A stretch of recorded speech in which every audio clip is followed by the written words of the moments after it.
welcome to a guide about TNA Perfection. Today we will be tackling everything there is to know about TNA's boss fight, and after this guide, you should be able to reliably solo the boss, with enough practice of course. This guide will tackle Greg's spells and attacks, and before I start, I just want to mention something really quickly. Greg's boss fight at its core is a team fight, not a solo fight. Sometimes, everything goes wrong at once and you're the only one left alive. So, knowing how to solo can be the key difference between a successful and a failed run. Now, first of all, let's get started with one of the most important aspects of a build in TNA, and its mobility. Mobility in TNA is key to a successful boss fight and a successful solo. It comes in two forms. Either A, flying like an acrobat assassin or a battle monk warrior, or B, enough walk speed on any class. The walk speed needed to be consistently out of range from Greg's melee is around 130% without any speed boosts, 100% if you get windy feet or use speed surges, 70% if you get stormy feet. For reference, windy feet and speed surges are a 20% buff to movement, while stormy feet is a 40% buff. What you should do if you are relying on walk speed is something called kiting. Kiting basically means going backwards and taking Greg on a walk. While you are taking Greg on a walk, please walk with your teammates and stay as a uniform unit whenever possible. If you separate from your team, every member will take aggro erratically, and the fight will be much more awkward than it needs to be. When you are kiting Greg, you usually want to hug the barriers of the arena so that void holes from Greg's spells don't spawn. We'll get to what void holes are very soon. If you are flying, you can actually fly through Greg, as Greg has a hitbox and a hurtbox. Greg's hitbox is where you can hit him and vice versa, and it's the lower part of his body. Greg's hurtbox, on the other hand, is where you can hit him but not the other way around, and it's his entire upper body. This means you can fly through Greg or dash through him with relative ease, so keep that in mind. Now onto the spells. Greg only has one spell with a regular spell indicator that almost every mob has, and that spell is Wave. Wave isn't that much of a big deal, although you should note that when Greg starts to cast Wave, he will walk slower than usual during the duration of the cast. Wave spell is most commonly cast right after Greg finishes Watched phase. We'll get to what that is later. Before I continue, Greg's fight is very reliant on listening carefully and knowing your position in the arena. Almost every attack Greg has gives an audio cue beforehand, so playing with sound on is a near must. Now, Greg obviously doesn't only have Wave spell. He has other attacks that have different cues or indicators. For starters, let's start with a jump. Greg can jump quite high up, and the attack is indicated by an Elder Guardian sound. When this audio cue pops up, Greg will jump, and after 1 second, he will land, summoning a void hole beneath him while dealing significant damage to players around the landing zone.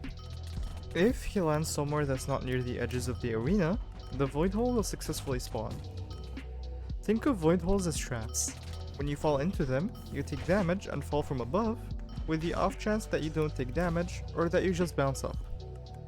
Falling into a void hole also has a chance to summon a mob called Little One. Little ones are harmless on their own, but when killed will spawn a very dangerous mob called Greater One. Greater ones should either be A, killed immediately, or B, left alone while you move to a different part of the arena until you have the luxury to kill it. Greater ones are very dangerous, as they cast numerous aerostorms that can either lock you in place if you're too close, or put you in a very vulnerable situation. Now for another attack that Greg has. This one is Dash, and it's by far one of the deadliest attacks that Greg has, and it's a common run killer. Greg's Dash is indicated with two things, a visual cue and an audio cue. It happens around 1.5 seconds from the start of the indicators. The audio cue is an Ender Dragon's Roar, which I'll play for you right now. The visual cue is purple particles coming from Greg's lower body. Both cues are very important, as sometimes the audio cue doesn't play at all, and you can only go off of the visual cue. Here's an example.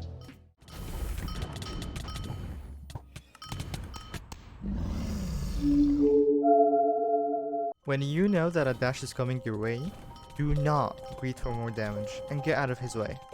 Otherwise, 90% of the time, you're gonna die. If you notice that you die often during boss fights without knowing why, this is most likely what's killing you. When you get out of Greg's dash, you usually want to go to the side of Greg and not opposite of him.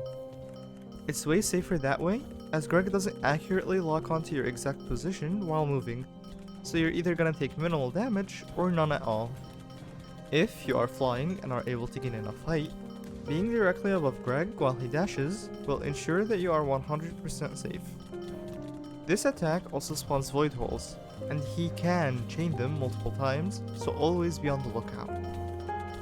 Sometimes Greg actually casts 2 at the same time instead of 1 after another, so again, be on the lookout. It's worthy to note that the dash doesn't deal true damage, so it can be tanked if you have the bulk for it. Continuing the theme of lethal attacks, Greg spawns eyes. The eyes are very deadly and can often catch you off guard and kill you. Greg spawns eyes in 2 situations. Either A, randomly, which usually spawns like 1 to 2 eyes, or B, when he reaches 16 million HP, 11 million, and I believe 6 million. Anyway, the eyes deal true damage, 2000 to be specific, in addition to some extra damage on top, so they are quite deadly. When you see Greg spawn eyes, what you want to do is quickly glance at his health bar to see if he's switching phases at these HP thresholds or not.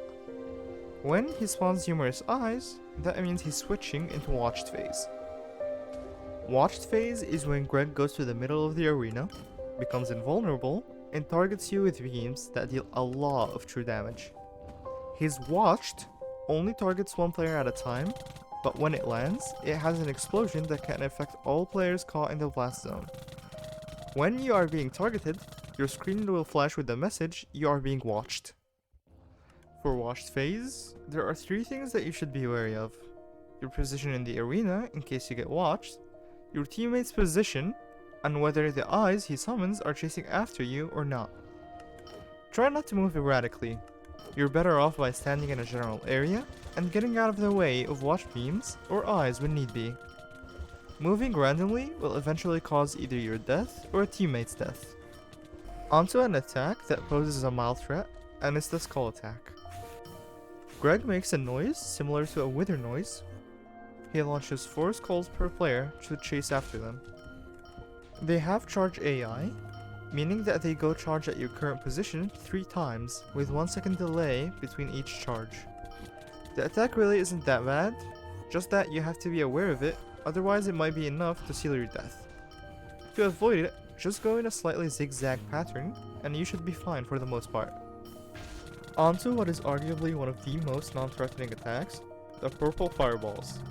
He shoots 4 fireballs 3 times in a plus sign formation, each dealing 10% true damage. It might sound scary at first, but in practice no one really cares about it, and it barely poses a threat, as its range is so short. If, however, you find yourself being damaged by it, simply move 45 degrees to your right or left. That's about it for this attack, really. Back to another attack that also poses a mild threat, the bombs. Greg tosses out a random amount of bombs around him, also known as seed pods. These seed pods can range from 1 to 6, and they make 2 tick sounds before they explode.